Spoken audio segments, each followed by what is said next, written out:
দই শুধু খাবার নয়, বাঙালির পাতে দই মানে তৃপ্তি। কিন্তু প্যাকেটজাত দই আপনার শরীরকে আসল পুষ্টি দিচ্ছে না।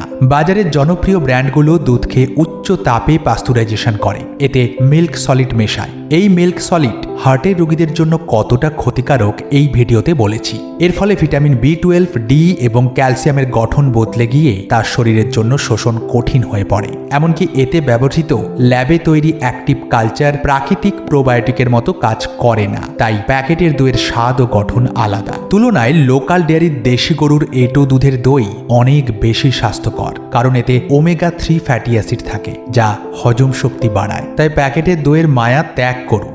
নগরের মানুষ বাড়িতেই দই পাতুক, যা পুষ্টিতে ভরা। খাঁটি এঁটো বা দেশি গরুর দুধ ভালো করে ফুটিয়ে নিন। এরপর হালকা গরম অবস্থায় এলে 2 চামচ ভালো মানের টাটকা দইয়ের জারান বা সাজা মেশান। মিশ্রণটি ভালো করে ফেটিয়ে নিয়ে 6-7 ঘন্টা ঢেকে গরম জায়গায় স্থির অবস্থায় রেখে দিন। তৈরি হয়ে যাবে প্যাকেটের থেকে 1000 গুণ সেরা প্রাকৃতিক দই। এমন টক দই রোজ খান, রোগ প্রতিরোধ ক্ষমতা বাড়ান।